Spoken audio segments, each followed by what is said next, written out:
काय बोलो मोठा प्रश्न पडेल.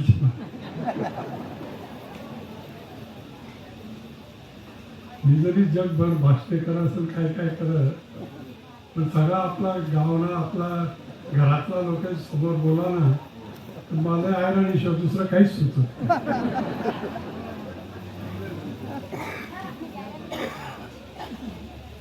मला चांगलं आयराणी बोलताय आणि शेवट मी उंबर खेळण्यास. तर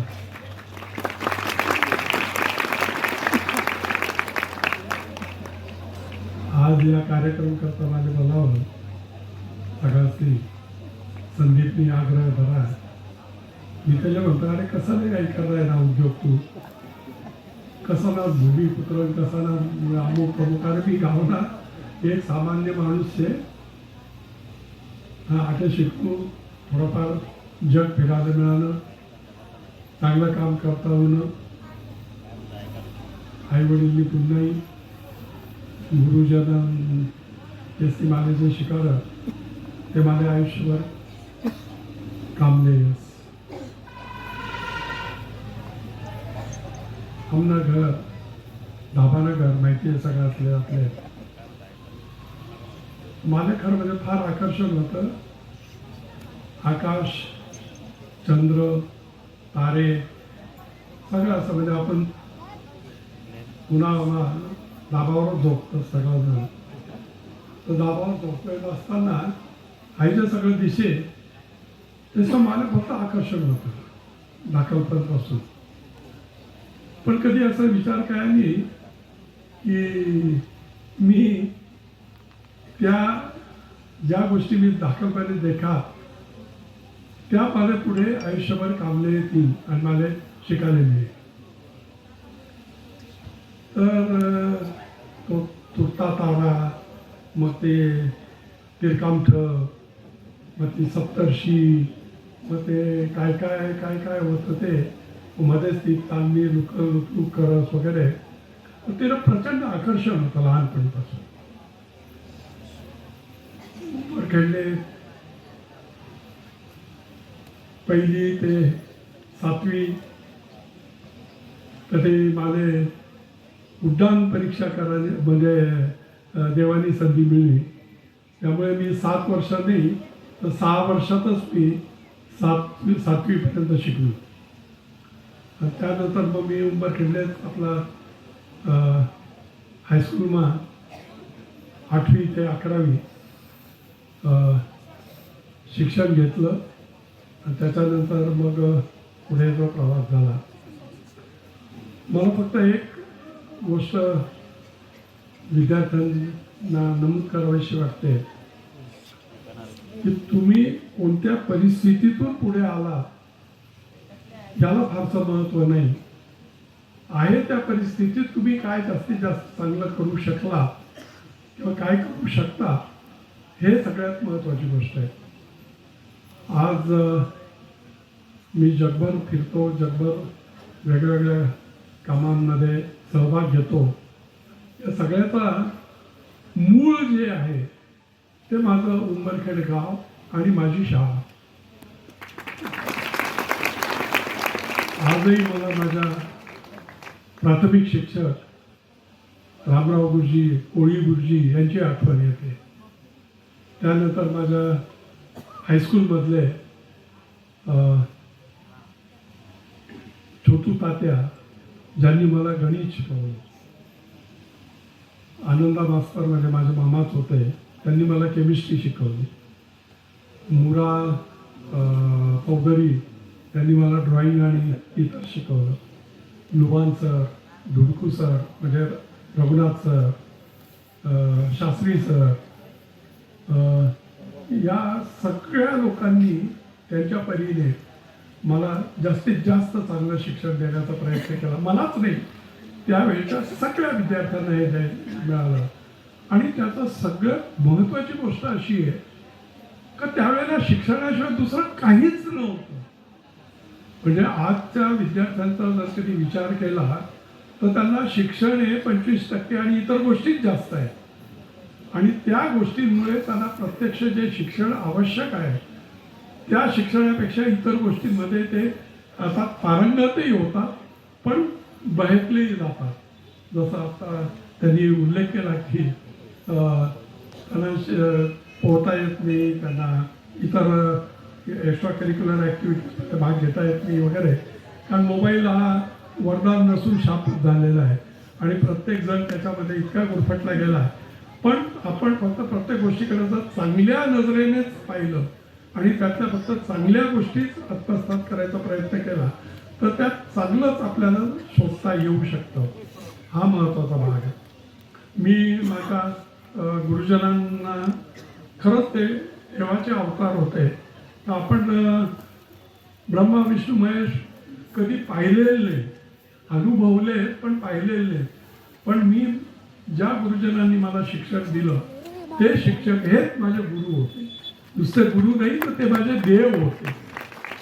आणि त्याचा प्रत्यय मला माझ्या आजच्या अगदी पहिलीपासून तर आजच्या 78व्या वर्षापर्यंतचा सगळा अनुभव हाच आहे की गुरु यांनीच मला घडवलं. मला एक गोष्ट आठवते की 2017 साली मी जेव्हा अमेरिकेत गेलो होतो त्यावेळेला नासा या संस्थेतल्या 3 अत्यंत सिनियर मोस्ट अशा शास्त्रज्ञांनी माझा सत्कार केला होता. आणि त्यांनी मला ते जे जॉन्सन स्पेस सेंटर आहे ते सेंटर त्यांनी मला दाखवलं. सकाळी 10 वाजता ते गेटवर माझ्या स्वागताला उभे होते आणि संध्याकाळी 6 वाजेपर्यंत त्यांनी मला संपूर्ण ते दाखवलं. आणि अशा ठिकाणी पण नेलं की ज्या ठिकाणी इव्हन नासाच्या लोकांना सुद्धा जायला परवानगी नव्हती. पण मित्रांनो, मला एक गोष्ट पहिल्या क्षणापासून कोण आहे मी, उंबरखेडचा अर्ध्यापट चड्डीतला खाकी हाफ पॅन्ट आणि पांढरा शर्ट, डोक्याला टोपी, पायात चप्पल नाही, अशा वातावरणातनं आलेला मी विद्यार्थी. आणि आज नासाचे शास्त्रज्ञ मला संपूर्ण स्पेस सेंटर दाखवत आहेत आणि ते माझ्या दिमतीला आहे. हे सगळं पाहत असताना माझ्या डोळ्यासमोर फक्त माझी शाळा, माझे गुरु हेच फक्त माझ्या सोबत होते. आणि माझ्या मी एक 4 वर्षापूर्वी पुस्तक लिहिलं, त्याला आत्मकथा म्हणणं जरा धारिष्ट्याचं होईल, आठवणी म्हणूया आपण त्याला. तर त्याच्यात सुद्धा मी हे उल्लेख केला. त्याचं पृष्ठ जे होतं, मुखपृष्ठ जे होतं, त्यात मी माझा 5-6 वर्षाचा अण्णा धोंडूवाणी याचा फोटो मी तिथे टाकलेला त्या पुस्तकाच्या याच्यावरती. आणि त्यावेळेला एकच की माझ्यासोबत कोण आहे तर माझी शाळा, माझे गुरुजी आणि माझं गाव हेच माझ्यासोबत होतं. आणि त्यांच्यामुळेच मी आज या गोष्टीपर्यंत पोहोचलो. आपण तर सगळं मराठी माध्यमातून शिकलेलो आहोत. म्हणजे आम्ही, तुम्ही सगळे आता म्हणजे 7वीपर्यंत तर इंग्रजीचा गब भरणं सुद्धा माहिती नव्हता. 8वीमधनं आम्हाला इंग्रजी सुरू झाली, शिक्षण सुरू झालं. पण आमचे सोजा पाटील, ज्यांना खरंच मी देव मानतो, आपण भरले ते, पण त्यांनी आमचं जे व्याकरण पक्कं करून घेतलं होतं. केवळ त्यांनी शिकवलेल्या त्या व्याकरणामुळे मी आज जगभर तासनतास अस्खलित इंग्रजीत बोलू शकतो. त्याचं खरं श्रेय माझ्या सोजे पाटील सरांना. मला छोटू तात्यांनी जे गणित शिकवलं त्या गणितामुळे मी इंजिनिअरिंगमधले अगदी अवघडातले अवघड प्रमेय सुद्धा हे करू शकलो. त्याचं सगळं श्रेय छोटू तात्यांना आहे. आणि इतर तर सगळ्या शिक्षकांनी खूप काही दिलं. त्या काळात अगदी अनेक प्रकारच्या परीक्षा असायच्या. त्या परीक्षांचा अभ्यासही आमच्या शाळा करून घ्यायच्या. विद्यार्थ्यांना मदत व्हावी म्हणून रात्रीच्या त्यावेळेला काही कोणी ट्युशन घेत नव्हतं किंवा पैसे घेत नव्हतं, पण रात्रीच्या शाळेत म्हणजे आम्हाला सगळं शिकवलं जायचं. मला आजही ती चिमणी आणि कंदील घेऊन त्या याच्यात हे केलेलं पाहिलेलं मला आजही आठवतं. या सगळ्या गोष्टी होत असताना म्हणजे ते नासाचा सत्काराचा तो पाहिल्यानंतर जेव्हा मी घरी आलो, म्हणजे माझ्या भाचीकडे मी थांबलो होतो, ते घरी आल्यावर मी अक्षरशः रडलो की परमेश्वर आहे, मला काय दाखवतो तू, कुठून आलोय मी. तो माझा म्हणजे तो लहानपणचा माझा तो अण्णा धोंडू आणि माझ्यासोबत होता आणि त्याने मला आज नासामध्ये एवढा मोठा सन्मान मिळवून दिला. शेवटी एकच आहे, कोण आहे मी, असं मी कोणीच नाही. हे सगळं नियतीने माझ्याकडनं करून घेतलं आणि ती आईवडिलांची पुण्य आहे, घरच्यांची पुण्य आहे, माझ्या गुरुजनांची पुण्य आहे, त्यामुळे हे सगळं झालं. मग त्यानंतर अनेक गोष्टी घडल्या. म्हणजे मग 8वी झाली, 11वी झाली, 40गावच्या 2 वर्षाचं हे झालं. खरं म्हणजे 40गाव म्हणजे काय, शेवटी थोडं आधुनिक खेडच होतं ते तालुका प्लेस म्हणजे. तर आम्ही PD आणि FI त्याच्यात जेव्हा होतो तर आम्हाला पहिल्या वर्षाच्या परीक्षेनंतर एक ग्रुप सिलेक्ट करायला लागायचा, A ग्रुप किंवा B ग्रुप, म्हणजे प्री प्रोफेशनल याच्यासाठी. तर त्यावेळेचा जो माझा बाकावरचा विद्यार्थी होता तो 40गावचा होता, म्हणजे होता तो खेड्यातला, पण त्याचे भाऊ आणि ते सगळे 40गावलाच राहिले. तर तो त्यातल्या त्यात थोडा हुशार होता. तर तो आणि मी एका बाकावर बसलो होतो वर्षभर. तर ज्यावेळेला गुरुजींनी शिक्षकांनी विचारलं की तुम्हाला कोणता ग्रुप घ्यायचा आहे, काही अक्कल नाही, माहिती नाही काही. तर मी त्याला विचारलं, का रे सुभाष, काय घ्यायचं आपण, A ग्रुप घ्यायचा का B ग्रुप घ्यायचा. तो म्हणे नाही वा, मी A ग्रुप घेणार आहे. म्हटलं मग तू A ग्रुप घेणार आहे तर मी पण A ग्रुप घेतो. म्हणजे त्यानंतर अनेक वेळेला असं झालं की मी B ग्रुप जर घेतला असता तर मी डॉक्टर झालो असतो, पण A ग्रुप घेतला म्हणून मी इंजिनियर झालो. पण त्या सुभाषला मी आयुष्यभर छळत राहिलो की सला तू जर कधी B ग्रुप घेतला असता तर मी आज एक नामांकित डॉक्टर राहिलो. पण हे सुद्धा नियतीने ठरवलेलं की मी काय करावं, माझं आयुष्याचं पुढचं ध्येय काय असेल ते. आणि मग त्यानंतर मग कॉलेज ऑफ इंजिनिअरिंग पुणे आणि त्याच्यानंतर मग भारतातली जी सगळ्यात उत्कृष्ट अशी शिक्षण संस्था आहे इंडियन इन्स्टिट्यूट ऑफ सायन्स, त्या संस्थेमध्ये मला प्रवेश मिळाला. आणि त्याचं मुख्य कारण असं होतं की तसं मला लहानपणापासून अध्यात्माची प्रचंड ओढ, आवड आणि थोडाफार अभ्यासही होता. तर मी इंजिनिअरिंगच्या 3ऱ्या वर्षाला ज्यावेळेला होतो पुण्याला, तर त्यावेळेला मी जवळजवळ बाबा झालेलो होतो. म्हणजे मी दाढीबिडी वाढवली होती आणि भगवे कपडे बिपडे आमच्या रूममध्ये मी मेडिटेशन करताना हे करायचो. तर आता मला अध्यात्मातून ब्रह्मांडाचा शोध हे माझ्या आयुष्याचं ध्येय होतं. आणि मी अक्षरशः पळून जायचा विचार केला होता. पण नियती ही तुम्हाला वेगळ्या वेगळ्या पद्धतीने तुम्हाला इशारे देत असते. आणि त्याच वेळेला 1969 साली 20 जुलैला तो अभूतपूर्व असा प्रसंग झाला की नील आर्मस्ट्रॉंग आणि बझ ऑल्ड्रिन यांनी चंद्राच्या पृष्ठभागावर पाऊल ठेवलं.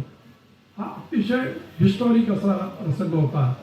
तर त्यावेळेला तर काही TV वगैरे नव्हते, तर रेडिओ सिलोनवर त्याची कॉमेंट्री होती. आणि ती कॉमेंट्री ते सकाळचे 3 वाजलेले होते आणि आम्ही सगळे हॉस्टेलचे मुलं त्या कॉमेंट्री ऐकत होतो. आणि ज्या क्षणी तो पृष्ठभागावर पाऊल ठेवण्याचा प्रसंग दाखवला गेला, म्हणजे ऐकवला गेला, त्या एका क्षणाने माझं आयुष्य बदललं. आणि ते असं बदललं की मी म्हटलं मला ब्रह्मांडाचा शोध घ्यायचा आहे. तो आता अध्यात्मातून नाही घ्यायचा, तर मला आता अंतराळ शास्त्रातनं घ्यायचं आहे. आणि मग दुसऱ्या दिवशी सकाळी म्हणजे ते जे 7:30 होते की आमच्या त्या डायनिंग हॉलपासून माझ्या खोलीवर जाईपर्यंत त्या 7:30 माझं आयुष्य गोल ठरवला की मला आयुष्यात काय करायचं आहे. मग दुसऱ्या दिवशी सकाळी मी आमच्या प्रोफेसरांना विचारलं की सर मला असं एरोनॉटिक्समध्ये काम करायचं आहे. ते हसायला लागले. त्यांनी म्हटलं अरे तू सिव्हिल इंजिनिअरिंगचा विद्यार्थी आणि तू कुठे याचा एरोनॉटिक्सचा आणि याचा विचार करतो. पण मी त्यांना म्हटलं की नाही माझी इच्छा नाही पण माझं ध्येयच आहे आणि ते ध्येय मी ठरवलेलं आहे. मग त्यांनी थोडंसं म्हटलं की अरे जाऊ द्या हा थोडासा वेडपट दिसतोय. ठीक आहे तुला पाहिजे ना तुला काय करायचं ते कर. त्यांनी थोडंसं मार्गदर्शनही केलं. पण त्यानंतर मग मी BE झालो. पण माझ्या आयुष्याचं ध्येय होतं अंतराळ शास्त्राचा अभ्यास करायचा. आणि मग त्या दृष्टीने मी इंडियन इन्स्टिट्यूट ऑफ सायन्स बंगलोरचं तिथे मी प्रवेश घेतला. आणि पहा नियती आणखीन काय काय तुम्हाला दाखवते. तर मी त्याचं 4 सेमेस्टरचा अभ्यासक्रम होता. तर तिसऱ्या सेमेस्टरच्या शेवटच्या आठवड्यामध्ये आमच्या हेड ऑफ द डिपार्टमेंटने मला बोलवलं आणि म्हटलं अरे अविनाश एक सद्गृहस्थ आलेले आणि त्यांना तुझ्याशी गप्पा मारायच्या. तर म्हटलं ठीक आहे. मग ते आणि मी आम्ही दोघंच राहिलो. मग त्यांनी माझी बरीच माहिती घेतली. अगदी कुठून आला काय आला तुझा बॅकग्राऊंड काय तुझं आई वडील काय करता वगैरे वगैरे सगळं. आणि मी जो अभ्यासक्रम निवडला होता तो इस्रोमध्ये जाण्यासाठी काय आवश्यक आहे तो मी ऑलरेडी निवडलेला होता. आणि ज्या वेळेला मग त्यांनी सांगितलं तर माझ्या आयुष्यातला अत्यंत आनंदाचा क्षण म्हणजे ते जे सद्गृहस्थ होते की ज्यांनी मला चांगलं पिळलं होतं जवळजवळ 45 मिनिटं. ते शेवटचं वाक्य जे बोलले त्याने माझं आयुष्य बदललं. ते म्हणाले अविनाश की तू आता 4थं सेमिस्टर पूर्ण कर आणि त्यानंतर तू इस्रोमध्ये जॉईन हो. असं त्याने मला सांगितलं की जे माझ्या आयुष्याचं ध्येय होतं. म्हणजे मी इंजिनिअरिंगच्या म्हणजे माझ्या मास्टर्सच्या 3rd सेमिस्टरला असतानाच माझं इस्रोमध्ये सिलेक्शन झालं होतं. पण नंतर पुन्हा गडबड झाली. नियती पुन्हा आडवी आली. मग मला ती ऑर्डर काही येईना.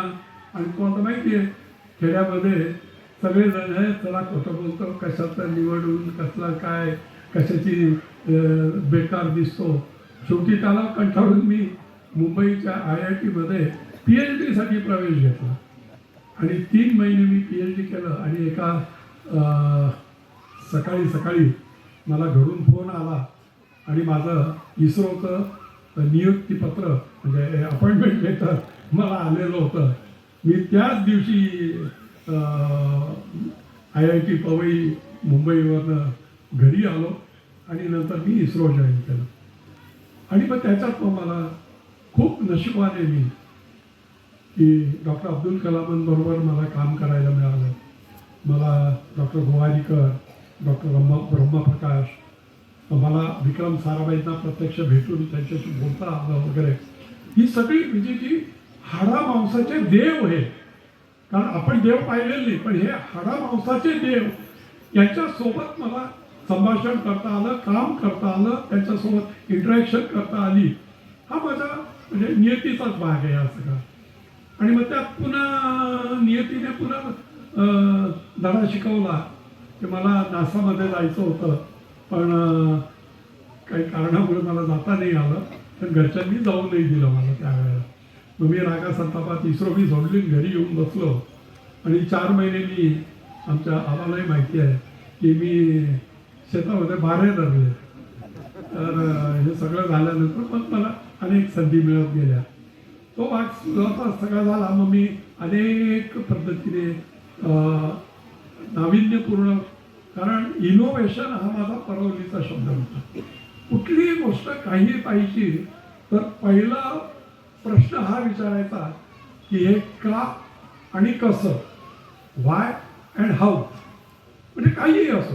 आता हा टेबल असा आहे मग असाच का बरं आहे. समजा याला 4 बाजू आहेत. 4च्या ऐवजी 3 बाजू असत्या तर काय झालं असतं. समजा 5 बाजू असत्या तर काय झालं असतं. असं मी सारखा विचार करत राहतो. आणि प्रत्येक गोष्टीमध्ये मला फक्त का आणि कसं हेच फक्त मला दिसत असतं आणि तेच माझ्या आयुष्याच्या यशाचं गमक मी समजतो. कारण जोपर्यंत तुम्ही 360 डिग्रीजमध्ये विचार केला पाहिजे, झापड लावून विचार केला तर मग तुम्ही नाही होऊ शकत. आज भारतातली विद्यार्थी किंवा हे लोक सॉफ्टवेअर इंजिनिअरिंगमध्ये संबंध जगभर का विखुरले, का एवढे सगळे नामवंत आहेत, त्याचं कारण सॉफ्टवेअर इंजिनिअरिंगमध्ये काय केलं जातं तर 360 डिग्रीजमध्ये विचार करायला लागतो, झापड लावून विचार करायला चालत नाही. आणि हे सगळं करत असताना नेहमी असं असतं, कधी कधी अगदी मूर्खासारखे प्रश्न विचारले जातात, कधी असं त्या विचाराची लाज सुद्धा वाटते, भीती पण वाटते. पण मग माझ्याजवळ त्याचं उत्तर आहे की जे मी माझ्या अनेक भाषणांमध्ये सांगतो की न्यूटन जन्माला यायच्या आधी सुद्धा सफरचंद खाली पडतच होती ना हो, आणि ते खाली पडताय ते लोक पाहतही होते. पण कोणाला असं धारिष्ट झालंही असेल की याच्यावर आपण काहीतरी विचार करावा, पण तो घाबरला असेल, त्याला लाज वाटली असेल, त्याला असं वाटलं असेल तर मी असा प्रश्न कोणाला विचारलं तर तो मला वेडा ठरवेल किंवा मूर्ख ठरवेल का अक्कल आहे कसलं काही असं म्हणेल. पण मी असं म्हणतो की नाही, ते न्यूटनच्या नशिबात होतं म्हणून त्याला ते शोध लावता आले. आता घरात प्रत्येकाच्या स्वयंपाकघरामध्ये चहाची किटली असते आणि सगळ्या बायका त्याच्यात चहा घेतात. काय कुकर तर नंतर आला, पण हे सगळं. पण त्या जेम्स वॉटलाच असं का वाटावं की सगळं हे का थरथरतंय, याच्यात काय अशी सुप्त शक्ती आहे की ज्याच्यामुळे ते अन्न शिजतंय वगैरे. म्हणजे ते जेम्स वॉटच्या नशिबात होतं हे असं करणं. पण तो जर म्हणाला असता किंवा त्याच्या आईने म्हटलं ते असं कुठे असतं का, सगळीकडे असंच असतं, तू कशाला उगाच साधना करतो, तर असं असतं तर आपल्याला ते स्टीम इंजिनचा शोध लागलाही नसता. अशा अनेक गोष्टी आहेत की ज्याच्यामध्ये विद्यार्थ्यांना महत्त्वाची गोष्ट हीच आहे की तुम्हाला खूप खूप खूप प्रश्न पडले पाहिजे, तुम्ही जास्तीत जास्त प्रश्न विचारले पाहिजे. आणि सगळ्यात पहिला गुरु कोण तर आईला विचारायचं, वडिलांना विचारायचं, घरातल्या कुटुंबियांना विचारायचं. आणि ते जर म्हटले मूर्ख आहे, बिंडोक आहे, बस झाला, मला नको शांतपणे शिकू, मग आपले गुरुजी आहेत किंवा मित्र आहेत किंवा आजूबाजूचे लोक आहेत त्यांना विचारा. पण त्या प्रश्नाचं समर्पक उत्तर मिळेपर्यंत कधीही थांबायचं नाही, ही सगळ्यात महत्वाची गोष्ट आहे. आज असे अनेक मला अनेक प्रश्न म्हणजे लोक विचारतात की तुम्ही देव पाहिला आहे का. मी म्हणतो हो, मी देव पाहिला आहे, मला देवाशी बोलता येतं, मला त्याचं रूप पाहता येतं. हे सगळं कसं शक्य आहे, म्हणजे हे काय त्याला इल्युसिनेशन म्हणतात, म्हणजे आभास आहे का, तसं नाही आहे. ते तुमच्या मनात जे चाललंय ते कोणाच्या तरी समोर दाखवणं किंवा त्याच्याशी संवाद साधणं हा देवाशी असलेला संवादच आहे ना. आणि मग त्या पद्धतीने म्हटलं तर आता पहा, लहानपणी आपल्याला एक धडा होता की मला वाटतं साने गुरुजींचा धडा होता, माणसाचा देव आणि शास्त्रज्ञाचा देव, हा धडा होता आपल्याला. तर त्याच्यात काय होतं, आपल्याला पहा लहानपणी खेड्यागावामध्ये जर एखादा माणूस आजारी पडला तर त्याला काय म्हणायचे, मरी आईचा कोप झाला, मरी आईचा कोप झाला. पण मग ज्या वेळेला असं लक्षात आलं की मरी आई वगैरे कोणी नाही किंवा तिचा काही कोप बीप काही नसतो, तर काहीतरी शरीरात जंतू असे आले, त्या जीवाणूंमुळे तुम्हाला हा आजार झालेला आहे. मग हे जसं तुमचं आता त्या प्रश्नाचं उत्तर मिळत गेलं आणि त्या प्रश्नाची जी व्याप्ती ही वाढत गेली, वाढत गेली, वाढत गेली, वाढत गेली, इथपर्यंत गेली की आता अंतराळ शास्त्राचा जर विचार केला तर म्हणजे आपली पृथ्वी, मग आपलं सूर्यमाला, मग आपलं सौर्यमंडळ, मग आपली आकाशगंगा, आणि मग असे करोडो करोडो करोडो आकाशगंगा वगैरे वगैरे हे सगळं सगळं सगळं आहे. म्हणजे त्याचा नुसता विचार केला तरी वेडा व्हायला होतं. पण शेवटी आपण कुठेतरी येऊन थांबतो की याच्या पुढे काय, याच्या पुढे काय? आणि आजही असं म्हणतात, शास्त्रज्ञ म्हणतात की ही जी अंतराळ आहे, अवकाश आहे, हा सारखा एक्सपांड होतोय, वाढत चाललेला आहे, तो कुठे जाऊन थांबणार आहे? आणि ज्या वेळेला तुम्हाला असं वाटतं की या प्रश्नाचं उत्तर मी देऊ शकत नाही, मला ते मिळत नाही, आणि मग त्यावेळेला आपण म्हणतो की जगात काहीतरी अशी शक्ती आहे की जी हे सगळं नियंत्रित करते आहे. आणि ती शक्ती, त्याला तुम्ही देव म्हणा, त्याला तुम्ही कुठलंही काही नाव द्या, पण ती शक्ती आहे. आणि त्या शक्तीपुढे आपण नतमस्तक होतो. मित्रांनो, एक गोष्ट लक्षात घ्या, खरा शास्त्रज्ञ हा देवाला मानणारा असतो. कारण त्याला ज्यावेळेला त्याच्या प्रश्नाचं उत्तर मिळत नाही, त्यावेळेला तो म्हणतो की काहीतरी आहे की जे हे सगळं नियंत्रित करत आहे. या ज्या गोष्टी आहेत त्या सगळ्या. तर विद्यार्थ्यांना एकच आहे, तुम्ही तुमची जिज्ञासा कधी थांबवू नका, प्रश्न विचारत राहा, आणि सारखं सगळ्या बाजूने पाहत राहा की मला याच्यातनं काय शिकायला मिळेल, मी याच्यातनं काय काय शिकू शकतो.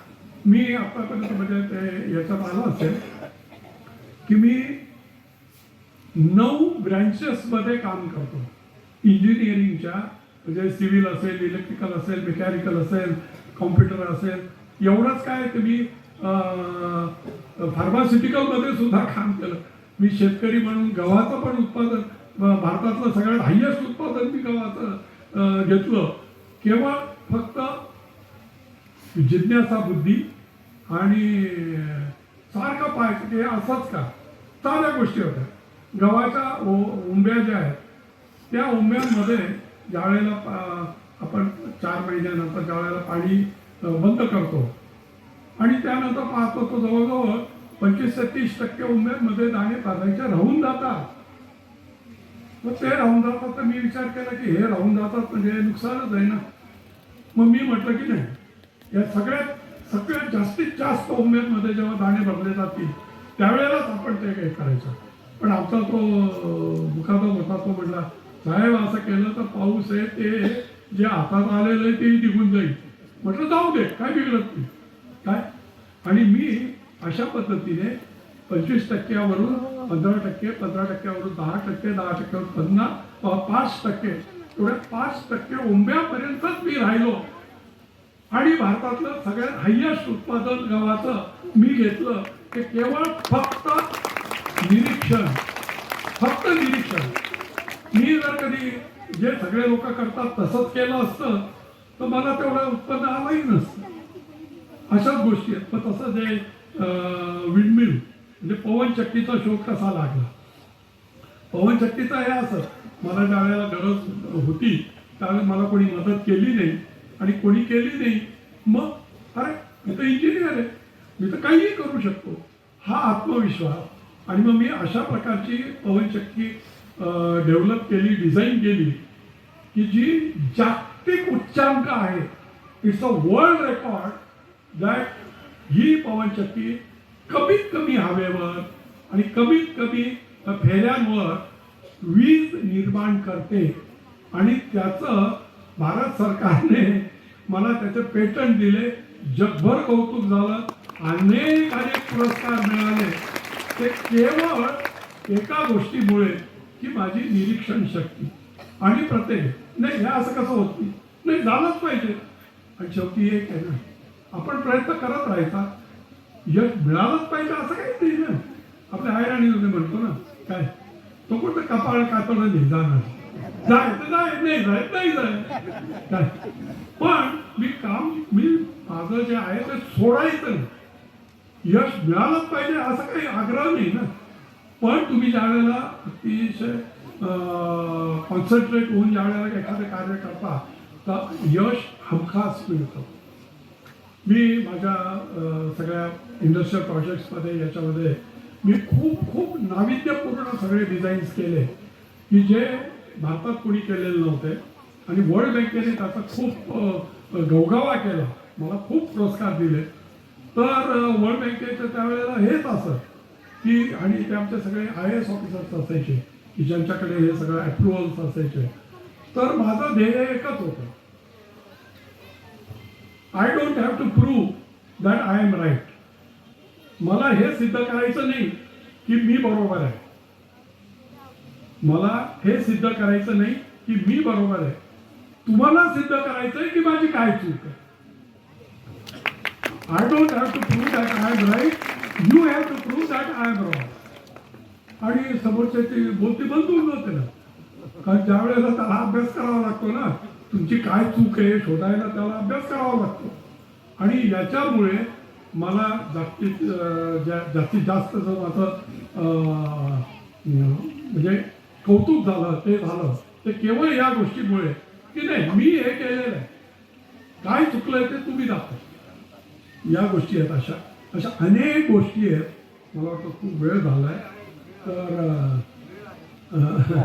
नाही अशा खूप गोष्टी सांगता येतील. नंतर मग हेच नाविन्यपूर्णाच्या गोष्टीचं म्हणा तर मग आमची जी नॅशनल स्पेस सोसायटी म्हणून जगातली सगळ्यात मोठी अंतराळ विज्ञानाची संस्था आहे, नॅशनल स्पेस सोसायटी म्हणून, की जिचे जगभर लाखाच्या वर सदस्य आहेत, मेंबर्स आहेत. तर अशा यांचं मग मी नाशिकला त्याचं चॅप्टर सुरू केलं, म्हणजे शाखा सुरू केली. त्याच्यानंतर मग म्हणजे 2018 साली 17 साली माझं मी ह्युस्टनला गेलो होतो. त्यावेळेला नासाच्या शास्त्रज्ञांनी सत्कार केला, मला सगळं हे केलं वगैरे ते होतंच माझ्या डोक्यात. मग 2018 साली मी आमची जागतिक कॉन्फरन्स असते, दरवर्षी असते 5 दिवसाची, आणि जगातले सगळे टॉपमोस्ट स्पेस सायंटिस्ट त्या कॉन्फरन्सला येतात. तर मी लॉस एंजलिसला 2018 साली जेव्हा गेलो त्यावेळेला मग माझ्या डोक्यात एक विचार की आपल्याकडे आता पहा तुम्ही अनेक लोकांचा सत्कार केला, तर सत्कार करणं हे आपली हिंदू धर्माची परंपरा आहे. या परंपरेचा माझ्या डोक्यात विचार की मी या कॉन्फरन्ससाठी जातोय, तर त्या कॉन्फरन्समध्ये जे टॉपमोस्ट सगळे लोक येणार आहेत, तर या लोकांचा मी सत्कार करावा का. एक जर डोक्यात क्लिक. आता आमच्या घरात मंडळी नेहमी म्हणते काय की रोज सकाळी उठलं की याला काहीतरी तिडीक येते, काहीतरी क्लिक होतं असं. तर झालं असं की मग मी विचार केला की आपण हे करूया. मग मी त्यांना कळवलं की असाच आहे आणि मला तुमचा सत्कार करायची इच्छा आहे. सत्कार हे त्यांना माहितीच नाही, they don't know what is felicitation. मग त्यांनी मला विचारलं की व्हॉट इज फेलिसिटेशन, म्हणजे काय असतं. मी त्यांना सांगितलं की नाही बाबा आमच्याकडे ही परंपरा आहे, आमच्या कुठलाही लहानातला लहान कार्यक्रम असो का मोठ्यातला मोठा असो, एका माणसाचा असो का 100 लोकांचा असो, सत्कार हा आमचा होतोच. मग त्यांनी विचारलं की सत्कार करता म्हणजे काय करता. आणि मग त्यावेळेला मी सगळा अभ्यास केला की मग मी नंतर म्हैसूरचा चंदनाचा हार, त्यानंतर पुण्याची पुणेरी पगडी, या 3 गोष्टी, आणि आपल्या महाराष्ट्राचं वैशिष्ट्य म्हणून लामण दिवा, हे सगळं मी लॉस एंजलिसला घेऊन गेलो. त्या लोकांनी मला सांगितलं की तू आम्हाला दाखव काय करणार आहे ते. तर दुसऱ्या दिवशी तो कार्यक्रम होता. मग मी त्यांना आमच्या रूममध्ये मग ते सगळं दाखवलं, त्यांना ते आवडलं. आणि मग मी 3 जे टॉपमोस्ट आमचे जे होते कॉन्फरन्सचे मुख्य, त्यांचा सत्कार केला. आणि त्याच्या आदल्या दिवशी म्हणजे पहिल्या दिवशी असं झालं की मला एक माहिती होतं की नील आर्मस्ट्रॉंग तर 2012 साली वारले, पण दुसरा जो मानव आहे बझ ऑल्ड्रिन, चंद्रावर उतरलेला दुसरा मानव, तो त्या कॉन्फरन्सला येतो असं मी वाचलेलं होतं. मी आमच्या मित्राला विचारलं की बझ ऑल्ड्रिन येणार आहे का या कार्यक्रमाला. तो म्हणला हो येणार आहे. म्हटलं मला त्याला ते असं लांबून का होईना मला त्याला पाहायची खूप इच्छा आहे, कारण माझा आयुष्याचा गोल ठरवणारा नील आर्मस्ट्रॉंग आणि बझ ऑल्ड्रिन होता. तर मग असं म्हणजे आई ना तुला त्याला पाहायचंय, लांबून पाहायचंय. म्हटलं हो, पण समजा मी तुझी त्याची जर भेट घालून दिली तर, अरे बापरे म्हटलं काय. मग त्याने लगेच फोन केला, हे बस वेर आर यू. त्याने सांगितलं की म्हणले मी माझ्या खोलीत आहे. अरे म्हणले आमचे एक भारतीय मित्र आलेले आणि त्यांना तुला भेटायची खूप इच्छा आहे, तू त्या रूम मध्ये येतो का. तो म्हणला येतो. माझ्या कानांवर विश्वासच नाही की बस ऑर्डरिंग मला भेटायला येतोय. आणि त्या खोलीमध्ये आम्ही दोघंच, म्हणजे मी आणि तो माझा मित्र.